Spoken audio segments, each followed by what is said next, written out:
తీరా అన్ని సామాన్లు కట్టరు కట్టరు జల్దీ టైర్ అరే అరే నువ్వు అటు పోరా. మీరు పెడుతున్నారేంద్ర ఫ్లెక్సీ ఎందుకు కొడుతున్నావురా? ఇక్కడ మేము పెట్టొద్దని రూల్ ఏమన్నా ఉందా? నేను ఆల్రెడీ పెట్టినా కదరా, అయినా సార్ నేను పెట్టుకుంటానా కదా. పెట్టినా ఎడ పెట్టిండ్రా? మీరేమన్నా చూసిరా? ఏడుందిరా? సరే నువ్వు తెచ్చి పెట్టుకో, మేము తీసేస్తాం. మేము ఆ పక్కన పెట్టుకుంటాం, సాయంత్రం వరకు టైం ఇస్తున్నాం. నువ్వు పెట్టకపోతే ఇక్కడ కూడా మేమే పెట్టుకుంటాం. ఎవడ పీకిండో నా ఫ్లెక్సీ పీకినోడు దొరకాలే, బండకే తను ఒక్కొక్కండి. పోరా పక్క పెట్టు.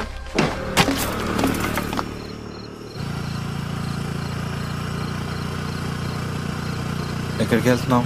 పిన్ని వాళ్ళ ఇంటికి. దేనికి? దేనికేంటి, పోలీసులు నిన్ను వెతుకుతున్నారు. మన ఇంటికి ఎలా వెళ్తాం? సార్ బండాపు.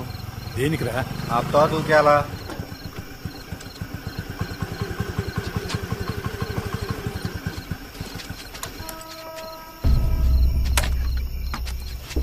ఎక్కడికి వెళ్తున్నావు?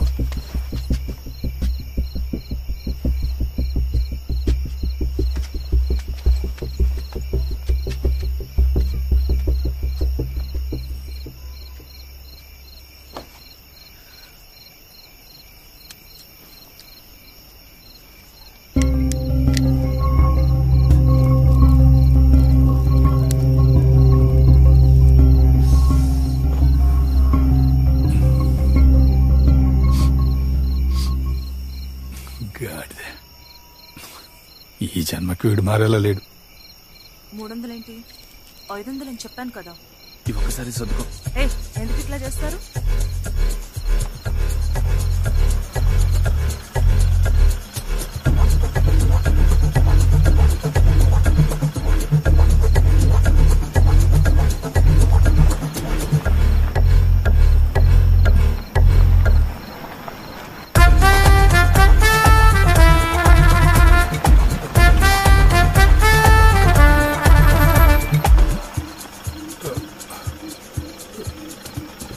ఏంటండి ఇక్కడ ఉన్నారు? స్కూటర్ కొంచెం ట్రబుల్ ఇచ్చిందండి. ఏదైనా హెల్ప్ కావాలా సార్? అక్కర్లేదు సార్, మా వాళ్ళకి కాల్ చేశాను, వచ్చేస్తారు. ఓకే, స్టేషన్ పదవయా? సరే సార్.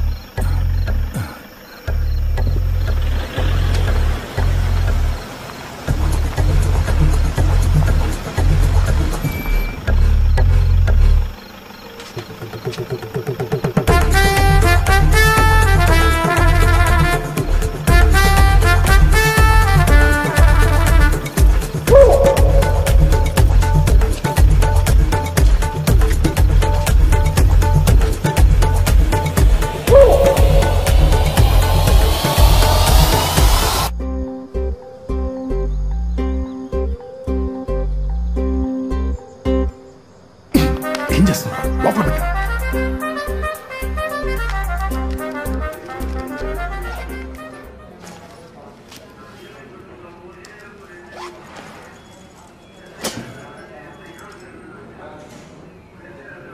సార్ నాకేం తెలియదు సార్. సార్ నాకు కూడా ఏం తెలియదు సార్. వాళ్ళు కూడా అదే చెప్తారు చూడు. మాకు ఏం తెలియదు సార్. చెప్పానా అదే చెప్తారని? నువ్వు కంగారు పడినప్పుడే నాకు డౌట్ వచ్చిందిరా. కాకపోతే పెద్ద మనిషిలా కనిపిస్తున్నావని పట్టించుకోలేదు. అది కాదు సార్, మేము ఊరు వెళ్తుంటే. అవునా, కథలు చెప్తున్నావా? ఊరిళ్ళేవాడికి నీకు అక్కడే పని? సార్ మీరు ఒక సివిల్ సర్వెంట్, సిటిజన్స్ తో ఇలా మాట్లాడడం తప్పు. రెస్పెక్ట్ ఇవ్వండి. We are innocent until proven guilty. కావాలంటే ఇన్వెస్టిగేషన్ చేయండి. ఏంట్రా ఇన్వెస్టిగేషన్ చేసుకోవాలా? మీరు ఏ కేసులో వచ్చారో తెలుసా? Prostitution case. ఏది ఎలా ఇన్వెస్టిగేషన్ చేయాలో చెప్పమ్మా. వీడేంటి నీకు అడ్డుపడుతున్నాడు? వీడు మా అబ్బాయి సార్. అబ్బా కొడుకులా? నిజంగానే మేము ఊరు వెళ్తున్నాం సార్. అవునా? ఆ బ్యాగులో ఏముంది? బట్టలు సార్. అవునా? ఏది ఓపెన్ చేయి, చూపించు. ఓపెన్ చేయాలి సార్ నన్ను వదిలేయండి సార్, నేను వెళ్ళిపోతాను.